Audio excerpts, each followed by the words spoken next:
Hey guys, this is Dan Seifert from MobileBurn.com, and what I have here today is the Samsung Galaxy S2 Epic 4G Touch for Sprint. This is the first Galaxy S2 version to make it to a major carrier in the United States. The Galaxy S2 was released in Europe a couple of months ago.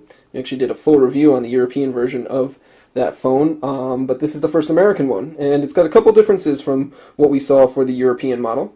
For starters, what you'll see here is it's got a larger screen. It's a 4.52-inch screen. It's the same resolution though, so you've got a WVGA 480 by 800 pixel screen, and it is still a Super AMOLED Plus screen, so you've got great viewing angles, like you can see here. Really punchy colors, just some of the best visuals that you get on a mobile phone display these days.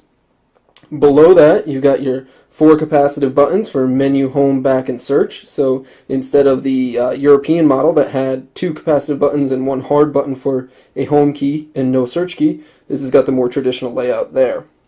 Up top above the screen, you've got a 2 megapixel front-facing camera, and believe it or not, Samsung actually included a notification light over here. You can't see it when there's no notifications going on right now, but it is there, and it is nice to see because it is a rare thing that you see from Samsung to put notification lights on its high-end phones. Looking at the profile of the Sprint version, the Epic 4G Touch, you can see it's a little bit thicker than the Galaxy S2 that came out for Europe. The Galaxy S2 for Europe was about 8.49 millimeters thick. This one's about 9.7 millimeters. It's still very thin, very slim profile, but it is a little bit thicker. A couple reasons why, likely because of the 4G radio. This one is a WiMAX phone, so it supports 4G WiMAX speeds on Sprint's network, and it also has a slightly larger battery that we'll look at in a minute. On this particular side, you've got the volume keys.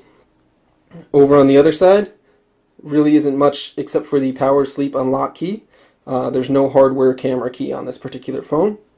And then if we look at the bottom, you've got your micro USB port there and a microphone port next to that. The top of the phone, you've got 3.5 millimeter headphone jack and not much else except for a little tab to pull off the battery door.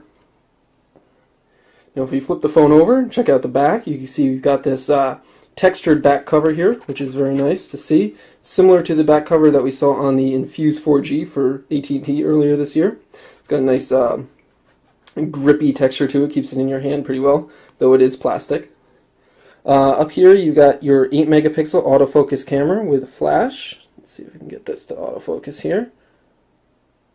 There we go, and it also will record 1080p video in HD there. Now if we pop open the back cover, you get a look at what's underneath. Here we've got an 1800 milliamp hour battery, so it's slightly larger than what was shipping in the European model of this phone.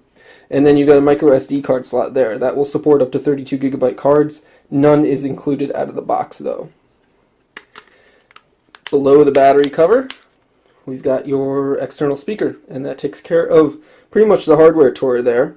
Now in your hand, the Galaxy S2 Epic 4G Touch is pretty light, much like most of Samsung's Galaxy S series phones. It's about 129 grams, so it's significantly lighter than other phones on the market, and it is lighter than you think it would be with such a large screen.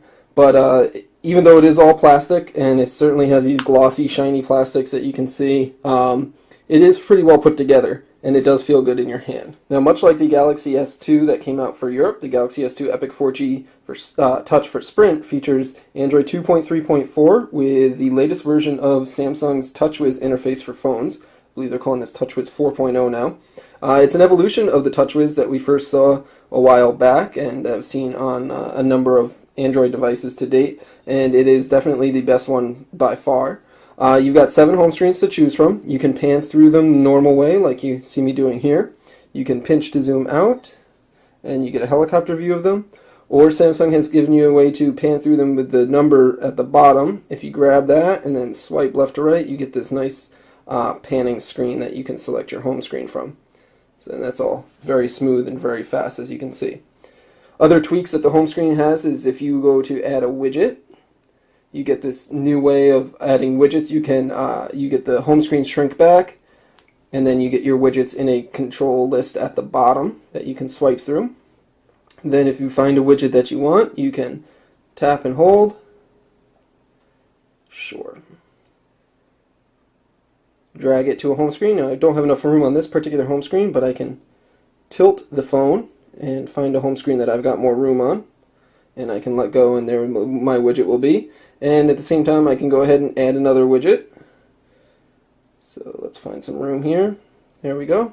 And I've added another widget there. Pretty cool, makes it a lot easier to fill up your home screens with widgets instead of having to do it one at a time with the traditional methods. Now the widgets that are included by default, you've got a standard clock widget, an AccuWeather widget. Over here you got your Google search widget, of course. Samsung has pre-installed a calendar widget, and you've got a couple different options for calendars and agendas and stuff like that, which are pretty cool. And if we go over here, you've got Samsung's voice command software that is partnered with vLingo, and that is pre-installed on the phone out of the box. You've got a breaking news widget there, and another calendar widget that I think I might have added already. If we open up the actual app tray, we're given the side-scrolling app tray that we've seen on other Samsung Galaxy S phones. However, this one will allow you to swing right back around to the beginning, so you can continuously scroll through if you'd like. You can also change the way that you view. You can have a customizable grid, alphabetical grid, or if you prefer a list view, you can choose that as well. Now, as you might have noticed, as I'm panning through the home screens and opening things up on the phone, everything is very smooth and very, very fast. This is the Samsung Galaxy S2 Epic 4G Touch is powered by a 1.2 gigahertz dual-core Exynos processor, and it's got a gigabyte of RAM for applications. So everything is very, very fast, very smooth, some of the best performance we've definitely seen on any Android phone to date. And there really isn't anything else that we've seen from other manufacturers with other processors or things like that that can really match the performance of the Galaxy S2 at this point. If we take a look at the notification bar, we don't have customizable notifications where you can't remove them one by one, but you do have the toggle switches up top there, and you've got some convenient ones to turn on and off your Wi-Fi, Bluetooth, GPS. You can turn vibrate on and off, and there's also a toggle to turn on and off the 4G WiMAX service. Now, Samsung has customized the email application for its TouchWiz interface. If we take a look at that, you've got your standard email box when you open it up. You can scroll through, it's very fast. You've got access to different labels quickly and easily, or different folders. Pretty nice, pretty standard, but it's really cool when you turn it on its side, and you've got this two-pane email view, much like you would see on a tablet. So you can view your list of messages on one side, and you can preview a message on the other. You can still pinch to zoom on the preview message. Double tapping doesn't work, but you can of course pinch to zoom and scroll and all that normal stuff that you would do with your email account. So that's a pretty cool feature. If you happen to have more than one email account set up at a time, you can have a combined inbox that will show you all of your emails in one group. If we take a quick look at the messaging application, we've got a pretty standard messaging application here, but Samsung has given it its TouchWiz interface. You've got bubbled conversations here, and if we open up here, we can take a look at the keyboard that is included. Samsung has skinned the standard Android 2.3 keyboard, and it works pretty well. It's very fast and pretty impressive, much better than the previous versions of Samsung's keyboard. If you don't like that, you can also switch to the swipe keyboard, which is installed out of the box. And that gives you the newer version of swipe that gives you the previews inline there, which is nice to see. Taking a look at the browser on the Epic 4G Touch, we've got Samsung's custom version of the Android browser here. It's got some unique tweaks and customizations. So let's load up Mobile Burn here. There we go. Now the browser is extremely fast. This is our mobile site here, but if we go to our full site, you can see it loads up the web page very, very quickly, quicker than pretty much any other Android phone that I've seen. And the scrolling is effortless. Double tap to zoom is again effortless. Pinch to zoom is effortless. It's really everything that you would expect and want to see in a browser is here. There's some pretty cool tweaks that you can enable as well, like this one that allows you to put two fingers down on the screen. If you tilt the screen, you can zoom in, tilt it back, and it will zoom out, which is pretty cool. Of course, you have embedded videos as well. It will support Adobe Flash Player 10.3, so you can play Flash videos.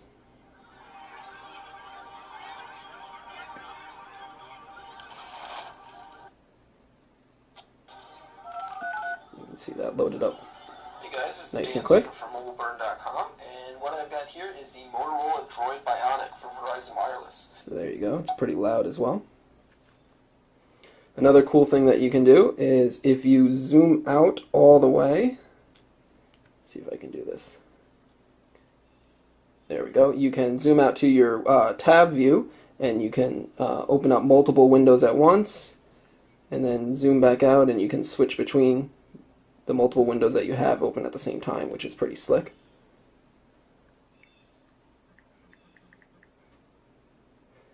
You can see how fast the browser loads up pages, which is pretty impressive.